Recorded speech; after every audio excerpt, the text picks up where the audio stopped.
To Behind the Scenes, a look at some of the sometimes steamy inside of Hollywood with your host, Hollywood executive, and former Victoria's Secret model, Summer Helene. Our program features the gossip, the dish, and the stories of what's really going on behind your favorite movies, television shows, and celebrities from the people who are involved in the industry. Now, here is your host, Summer Helene. G'day guys, welcome to Behind the Scenes. I'm your host, Summer Helene, and we are on with your favourite person and mine, host of The Militant Moderate, Paul Michael Boland. G'day Paul, welcome. Welcome, thank you. Are you ready to talk about what we're talking about today? Well, we can get ready for the shit show in just a minute. I do want to jump into, did you see Oprah's speech at the Golden Globes? Yes I did. I gotta say, last week a comment was made, and I'm not going to try and draw a lot of attention to this person because I think that's very negative for them, but they made the comment about Dr. Phil being Oprah's bitch, and you pointed out everyone in Hollywood is Oprah's bitch. Yeah. We really all are. And we're relatively okay with it. So. Oh, we're totally okay with it. When Oprah tells you to jump, you don't say how high. Mm-hmm. You say, "Oh my God, Oprah just talked to me." Yeah, pretty much. Thank you. Like that. She really is impressive, and watching her speak, I know everyone's pushing for like Oprah 2020. I think we need to keep entertainers out of the White House. Yeah, do we really need another billionaire TV star? I mean, don't you guys seem to have a problem with the current billionaire TV star that's in the White House? Much as I love Oprah, I do love Oprah, and I'm happy if, like I said, if you're in entertainment, you are Oprah's bitch. I am happy. I've never heard anyone complain about it. She's an amazing person, and it was a beautiful speech, but I don't think we should have any more entertainers. I think I'd like to see politicians run. Yeah, we longed for something different, and well, this is what we got. So, Yeah, I know we usually get into the Trump stuff because people write in about it, but that wasn't our biggest write-in this week. Our biggest write-in came from two factions that are involved with this woman that we had on the show. Now, we brought her on to talk about Dr. Phil and what was going there. What ensued was a whole bunch of nonsense. And a whole lot of lies, specifically from her. And I'm going to tell you, I'm blocking her, and I'm going to encourage everyone else to do the same, whether they like her, whether they don't, and we'll get into that in a minute. But I did want to invite my assistant on the show for just a minute, because I know there was a big kerfuffle about her, because she got recorded without her permission, which is ridiculous because she's supposed to always assume she's being, on camera. That's kind of part of the role of being in entertainment. But I do want to bring my assistant on, and then further on in the show, we're going to be talking to Link Hand from the show Ghosted. Link is freaking gorgeous. We've had him on before. Everyone loves him. He broke the internet. He broke our show just because everyone loves Link.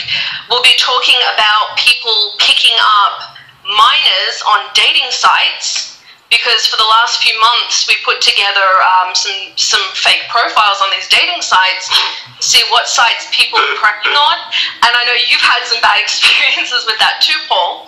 And then we're going to But before that, we're going to be talking with Wendy from the Dr. Phil show. We originally had a different guest slated from the Dr. Phil show to come on, and we're going to have that guest on next month.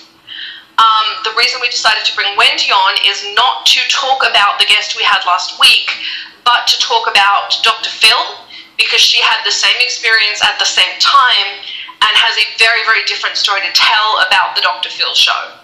And we all know I'm biased. I love Dr. Phil. I love Paramount. So I like her story a lot better, but we do have to hear both sides.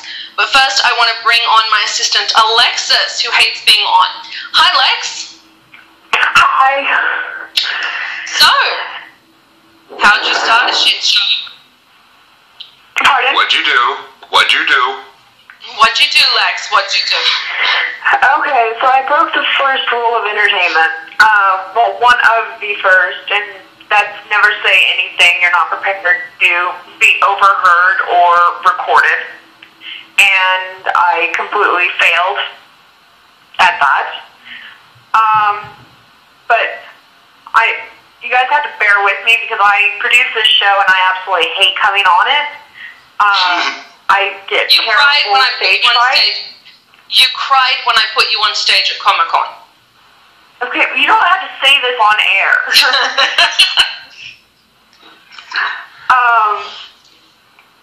So I actually came on to address the situation that did happen last week that, was a massive error on my part. I had spoke with Trisha after the show, and you're cutting out completely. Can you hear me? Yeah. So I spoke with Trisha after the show and basically tried to calm the situation down on her end. Kind of jumping back, the reason why we initially had her on was because when I spoke with Trisha, she had a negative experience on the Dr. Phil show. I don't want you using her name. I do not want to give her more press. That's valid. Okay, sorry. So this woman had said that she had a negative experience on the Dr. Phil show. Well, that is nearly impossible to find because Dr. Phil does so much good for so many people. So when I spoke with her initially, I thought that we would be able to help her, and yeah, not so much, huh? It's not a matter of not so much. Alexis, you fucking suck at this, man. Yeah, I really Stop do. reading your notes. Please Stop help. reading your notes. Stop reading your notes and chill. Just, you wanted to say something, say what you want to say, hand it back over to Paul and I don't need you piddling your pants. Thanks. Yeah, no pressure. I'd like to point out that in her social life, she's a dominatrix. Like, she's our expert we bring on when we talk about sex. The woman is a dominatrix, and she can't stand to be on. Alexis freaked out, and it comes down to a pretty simple fact. I'm going to say this on neither side because we've had two factions writing in. People that really don't like Trisha because of her involvement with people that have committed suicide and the way she's treated people and an absolute lack of integrity and veracity, and people that really believe in Trisha, which my assistant fell into that category. She actually got drawn into Trisha and drawn into this nonsense up until about 2 days ago when she called Trisha and Trisha said, "What do you want?" Which was when Alexis called to tell her that we'd found a life coach for her and she has to unplug. No life coach will take her as long as she is plugged in. And our offer to this woman is going to stand. Period. As soon as she unplugs, we have a life coach for her, a very reputable life coach. But nobody wants to get involved as long as she's plugged in. Because what she's doing is creating two factions. It's a very old trick used in Hollywood, and it's a very old trick used in politics. It's the divide and conquer. She torments people on one side and draws them in on the other, gets these two factions fighting, and then she jumps in and goes, "Not my fault." It's a really old trick. We use it for marketing purposes. I use it all the time to market films. And she is suckering everyone.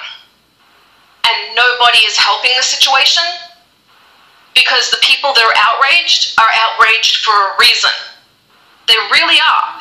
The people that are helping Trisha believe in her. I used a name I'm not supposed to. The people that are helping her believe in her. And the reason that everyone's doing this is because she is an incredibly magnetic person. We see the same thing from the White House right now, where the people should or shouldn't believe in our current administration. People either stand behind him blindly or attack him because of what he's done. And this same tactic is being used on a much smaller level here by this woman. So my suggestion, after talking to everyone, and it's a take it or leave it suggestion, if you care about Trisha, get her offline. If you think she is a danger, get her offline. For her own mental health. She has come on here and said, and we have it recorded, so it's not something she can deny, that this is bad for her mental health. So if you care about her, the best thing you can do when she goes into court on the 24th is write in and ask for an injunction to get her offline and save her from herself. If you think she is a danger, the best thing you can do is write into court on the 24th when she goes in, ask her to be taken offline because she is a danger to herself and to others. If you care about her, get her offline. If you don't like her, get her offline. Get rid of these lines between these factions, because in the end, you both want the same thing. If you care about her, you want her offline. If you don't like what she's doing to other people, you want her offline. My assistant has bipolar. My mother has bipolar. This behavior is not normal for a person with bipolar. The lack of veracity and the lack of honesty is not normal for a person with bipolar. I believe Trisha can be helped. I do. I believe she can be helped. Paul believes she can be helped. That is why we offered help. But she has turned down help multiple times. She hasn't taken it from us because it requires her getting offline. She hasn't taken it from Dr. Phil because it requires her getting offline. She does not want to get offline. So if you have any love for her, get her offline. If you think she is a danger, get her offline. People have individually gotten restraining orders to block her. Get together. Whether you are for her or against her, in the end, the best thing, the safest thing for her mental health, and for the people she interacts with is exactly the same. But she is playing you.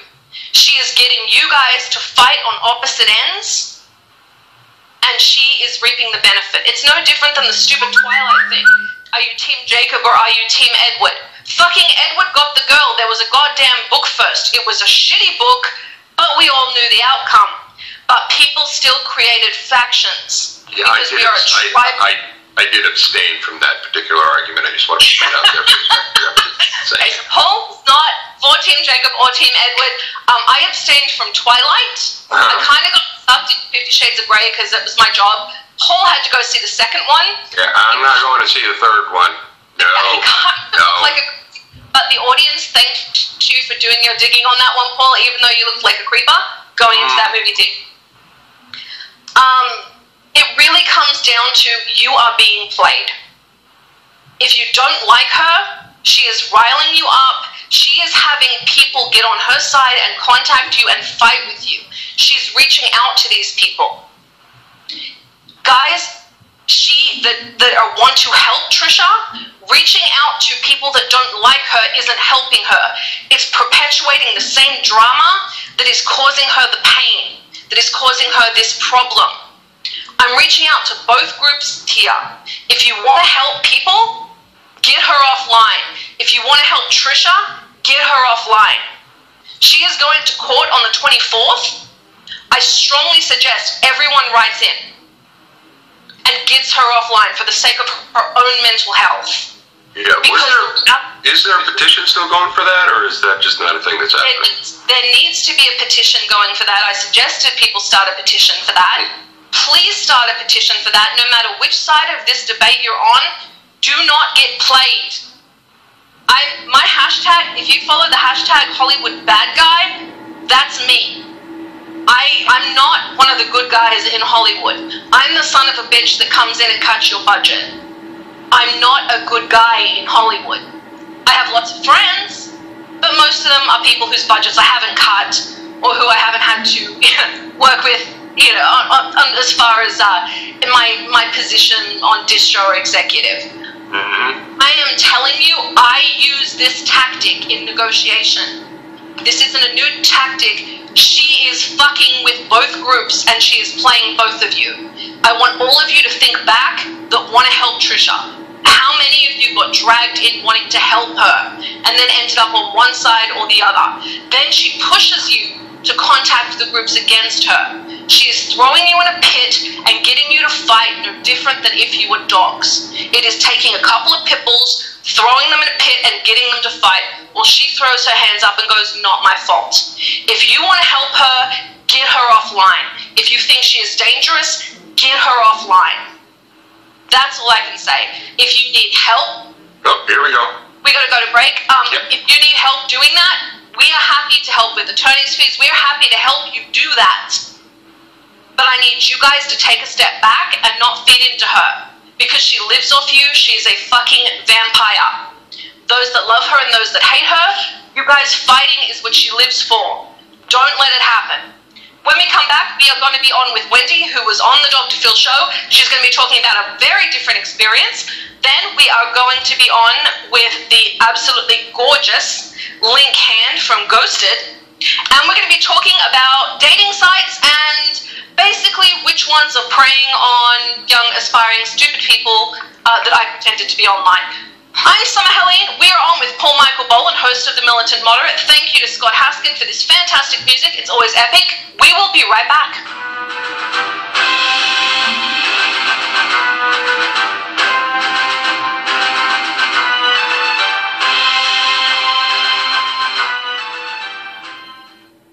Streaming live, the leader in Internet Talk Radio, VoiceAmerica.com. Can you truly be a change agent in your community? We think you can. Tune in every week for Envision with co-hosts Thomas Rosenberg and Ronnie Langer-Kroger. The show is all about building an inclusive and just future by connecting people with ideas. Connect with what's happening in your community, your country, and around the world as we speak with amazing guests who are fostering change and making their communities better. Envision is heard live every Tuesday at 2 p.m. Pacific Time, 5 p.m. Eastern on the Voice America Variety Channel. Where can you learn about EasyWayPromotions.com's social media marketing, brand positioning, and more? Easy Talk Live. Where can you get tuned into celebrities in the business world? Easy Talk Live. Where can you learn about entrepreneur-tainment? Easy Talk Live. Every week, host Eric E.Z. Zuli and his celebrity friends talk about global causes, offer tips and tricks that you can use right now on social media, and give you the chance to promote your projects on Easy Talk Live. Every Saturday at 1 p.m. Pacific Time, 4 p.m. Eastern Time on the Voice America Variety Channel. Have you ever given any thought to what is behind your insurance coverage? Many of us don't think of it as more than that premium you pay on a regular basis. Of course, until you actually need to use it. On CYA with Rhonda, you'll learn to cover your assets and find out what all of that insurance mumbo-jumbo really means. If you're looking for a lucrative career option, Rhonda Lukey will explain how to get into the insurance business. Listen live every Friday at 9 a.m. Eastern Time and 6 a.m. Pacific Time on the Voice America Variety Channel. Become our friend on Facebook. Post your thoughts about our shows and network on our timeline. Visit Facebook.com/Voice America.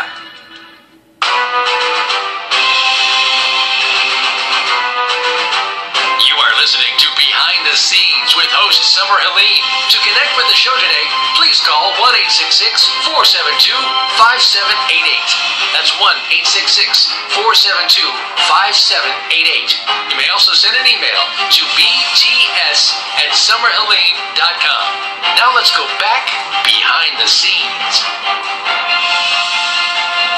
G'day guys. Welcome back to Behind the Scenes. I'm your host, Summer Helene. I do want to say I'm getting some write-ins on Twitter. I wanted to go into some specific stories, but I don't want to feed into any more of this nonsense. She thrives on it. I'm not doing it. I do have to say I thought it was adorable. Alexis freaked out, couldn't get 2 words out. She's going to be so mad later on today. Again, she knows where you sleep. It's never not a good idea, so, okay. Never a good idea to fuck with your assistant. They're terrifying. I'd like to welcome to the show one of the guests on the Dr. Phil show and a very nice woman that I enjoyed talking to, Wendy. Wendy, welcome to the show. Hello. Oh, there you go. Hi, Wendy. Hi, sorry. Thank you so much for having me. How are you? We are really, really good. We're going through a whole bunch of lists of people that got molested on dating sites coming to LA saying they wanted to be actors. So that part's depressing, Oh, dear. but other than that, other than that, pretty good. I'm not on that list. No, not you. You are perfectly fine. If you have not molested anyone. There we go. Double check, please. Make sure it's not on there. Paul's not either. Everyone's good. Okay, thanks. So I wanted to talk to you a little bit about your experience on Dr. Phil's show. That was why we had the guest on we did last week, because it's very difficult to find anyone who had a bad experience on Dr. Phil. But your experience was very different. What was your experience with Dr. Phil? My experience was great on Dr. Phil. I had a great time. I thought the staff was very professional, very nice. He was very nice and professional. He wasn't scary at all. I was really expecting to be intimidated and scared, and I wasn't. He was really nice. I had a great time. I've always found him a very nice human being. He seems to, he seems to like helping people. I thought so too, and I felt him to be very genuine in actually wanting to help and wanting to listen, and I feel like the mockery that was made out of it on her part made it very difficult for him to take her seriously. And I agree with that. I agree with that just after kind of what's going on here. One of the accusations that were made was that he lives entirely off the teleprompter. This is something I've always been told was untrue, but I wanted to know, does he rely entirely? Yeah. Yes. I looked at the teleprompter myself to see what he was reading, and all he uses that for is to come in and out of break. So he'll say, like, when we come back, blah, blah, blah, blah, blah, blah, blah, you know, and so he'll read that from the teleprompter. The rest of the time, he's looking directly at us, communicating directly with us. He's not looking at a teleprompter. He's not reading notes from a book. He does have his book in front of him that has our interview stuff and, you know, the things that we said during our interviews so that he doesn't misquote anybody. He has that in front of him, but there's no script. There's no, she said also that, you know, there's a applause sign or something. Maybe not on your show, but she has said it before, that, you know, the audience is told when to laugh and when to clap, and none of that is true. I was sitting right there. None of that is true. And that's common practice in damn near every TV show out there anyway, so. Yeah, right. Well, had it happened, it is common practice. But it's nice to know that he's not doing that, because that's something he's always claimed. He's always been engaging with the guests, and when he's talking directly to camera, he's probably reading off a prompter, so what? You know? He is. Yeah. To throw to break and to come out of break, and that makes sense, because, you know, to keep track of where the show is going and to keep track of, you know, the topics that are supposed to be covered.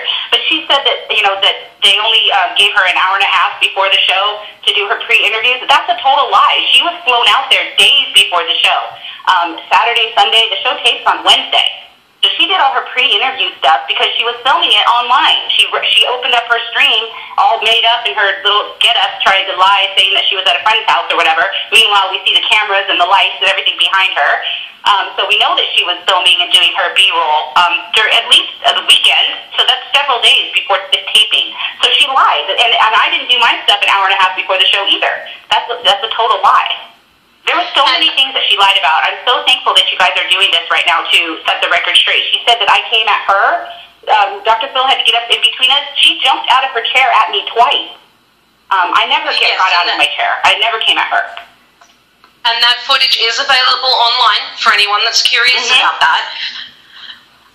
Something I'm asking people to do. Well, something I'm asking people to do is take her name out of their vocabulary. I know you genuinely wanted to help her, and you kind of got thrown in the dog fight too. And so what's happened, a lot of people that have problems with her are people that have been emotionally manipulated or blackmailed, drawn in, and then kind of pushed into this pit and told to fight. It's, like I said, it's a tactic I use to sell movies. It's one I'm very familiar with. I hate announcing that I'm a bad guy. Can we just, like, let's pretend I'm not a son of a bitch for a minute? You got to enjoy it a little bit. A little bit. I don't enjoy but I don't like seeing people get hurt. No, that's two different things. So. That's it. And so I'm kind of encouraging anyone that cares about her to get her offline and to get a petition together. And anyone that people who don't care about her also get offline, because in a way they're actually caring about her. Yes. I have said that many times. I don't want to see her get hurt. I don't want to see her hurt herself or be in pain. I want to see her get real help, and she's not going to get that on YouTube. And the people that are keeping her on there by supporting her and, you know, kissing her up to her and saying how wonderful she is, they're not doing her any favors whatsoever. They're making it worse for her because she's in this delusion that she's getting actual help from YouTube, and she's not. She's not. One thing I do have to say, I deal with a lot of actors. And that particular personality type is what is commonly referred to as the Courtenay. I believe it. Shit, it's legit a thing. It's the Courtenay. You're either in his camp or you're against. Trump does the same thing. It's very destructive to people around, but it's also destructive to the person.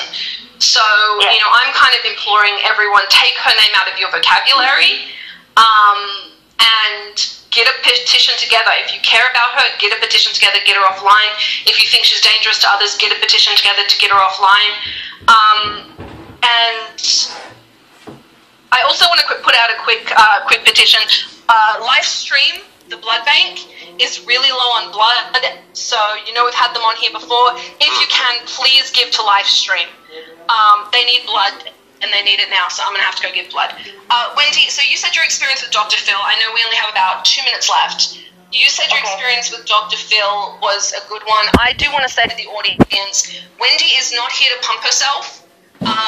She was very clear before she came on. She wasn't on here to criticize Trish. She's on here to defend that show with Dr. Phil. She's not asking for me to put her social media out for you to follow her. She's not asking for any press from this. She was on here to talk about a different experience with Dr. Phil and a different experience with the entire situation. So and I wanted to set the record straight on several lies that she told. I mean, that's what she does. And I didn't feel like it was fair to have her say these lies and not have anybody, to rebut those because, they were plain lies. And that's glad that you had me on. That allowed me to do that. Thank you. Well, it's no problem. And like I said, we'd originally planned to have a different Dr. Phil guest on, but because we could get you from the same show, we're talking about somebody that had a similar set of experiences at the same time. So it's much, much better. Whoever's listened in knows I'm a big fan of Dr. Phil. My favorite quote from him is, I don't have the need to be, I don't have the need to be liked by strangers. That's it. Well, I don't have the need to be liked, period. So I feel him on that one. But I appreciate you taking your time. She said? Sure. One of the other things that she said was that Robin insulted her, and that Robin was a gigantic bully, apparently, when she fell down and was crying with no tears. I just want to be honest about what was said. Robin was talking with a group of people that were surrounding her, and she said, we didn't see any tears. It was not coming from Robin directly. She happened to be the one that said it, but it was not coming from her directly. I don't think that she would be a person to bully another woman. I think that Trisha was way out of line to say that. Oh, I'm sorry, I said her name. I apologize. Yeah, thank you. The one thing I will say, I think the worst thing a woman can say about another woman was it didn't happen. When a woman talks about rape, I think this is an entirely different category. So that was a very, very harsh accusation. As far as medications that stop you from, as far as medications, I can't say that, but what I can say is, as far as medications that stop you from crying, there are absolutely none for bipolar or depression on the market, because after that was said, we go and look. We have a doctor. If you've listened into this show, we have a freaking doctor on this show every single week. We have Dr. Ross. He's the creator of the Palm Springs Diet. He's on this show every week answering questions for listeners. So we went straight in and started looking to see what medication would do that. I contacted my personal psychologist and psychiatrist. There is no medication that would do that. So I'm not going to say something's a lie or not, but I will say it is a fact that there isn't a medication that does that. I only like to speak in facts. I'm not surprised at all. But I do encourage people, we have Dr. Russ on every week. If you want to make that one of your questions next week on the show when we have Dr. Russ on, do it. Wendy, thank you so much for coming and talking about Dr. Phil. Is there anything you'd like to say about your experience? I personally, I'm always honest. Paramount's my parent company. They're involved with Paramount, so I'm very biased in that direction. I always try and be honest about that. Hence, I try and get two sides to the story, because it'll just be me holding up a sign saying, yay, Paramount, which isn't good. Yeah. No, I understand. So, I don't have any affiliation with them whatsoever, other than the way that I was treated. I felt like they were very open to all of the evidence that we presented on our side. as far as the things that she's done to bully people. There was nothing that I said on there that was a lie. She may think that it was a lie because she did not want to hear it, but I have evidence to back up everything I said on that show, including the accusation that she was complicit in somebody taking their own life. I have evidence of that, and she doesn't like it. She doesn't like that that's true, but it is. The team was incredible. They worked 24 hours a day, all night long. I'm not kidding. I have emails from all hours of the day and night, passing back and forth evidence, passing back and forth, different pieces of things that they might have run on the show. And I really appreciate that they listened to us. I really appreciate that they listened to me. I had a team of people behind me. That's why I keep saying us. It wasn't just me. I just happened to be the person that got wet on the show. But, they listened to us. They received all of our evidence. There was never a time where they cut us off and said, no, that's not important. We don't want to hear that. I mean, they made phone calls. They worked all weekend. It was crazy to me. It was amazing that they were willing to put that much effort into it. I really, really appreciated that, honestly. Well, one thing with Dr. Phil's crowd and one thing with any good show, especially something focused on mental health, there's a great saying. It's put your mouth in park and your brain in gear. And that's something I've always heard Dr. Phil's crowd does. So I was very, very surprised to hear about that experience. I don't know whether it's true or not that some of the producers did the wrong thing and, were helping people acquire things they shouldn't have. I played gopher and had to go get cocaine when I was an intern at like 17 for a celebrity. So I know some really weird shit that goes on. But I also know Dr. Phil rules the roost on his set. He really does. I agree. Yeah, and that's what it seemed like to me too.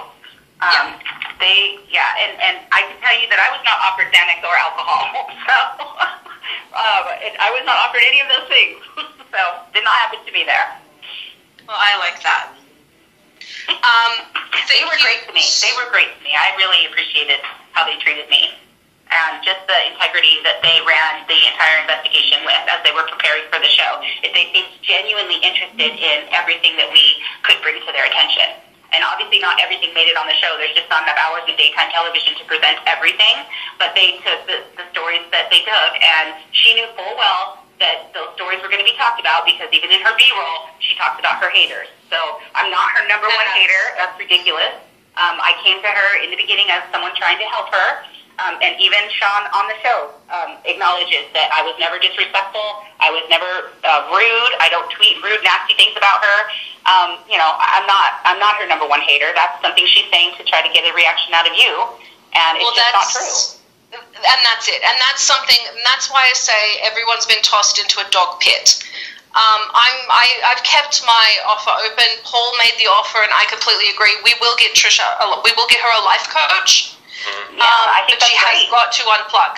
And we are happy for anyone that wants to help her, because it is helping her. We are happy to set you up with an attorney to get a suit together, to get her offline or help with petitions.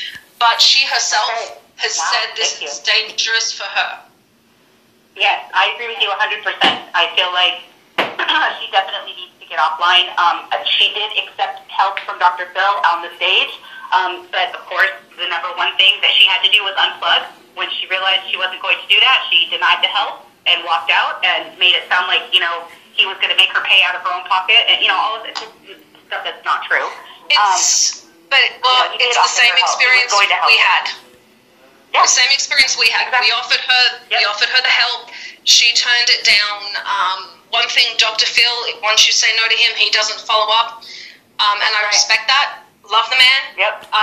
Offers are always open on this end. Once Paul makes the offer, we will keep it open forever. We will get her a life coach, but she's got to unplug because none will take her while she is plugged in.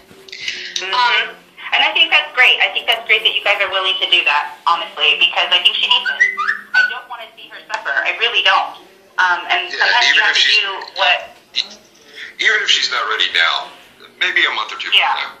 Yeah. The offer's still here once she's unplugged. Whether you love her or whether you hate her, help her unplug for her own sake and for the sake of others, and just as a kind thing, as a kind human being, help her unplug, guys.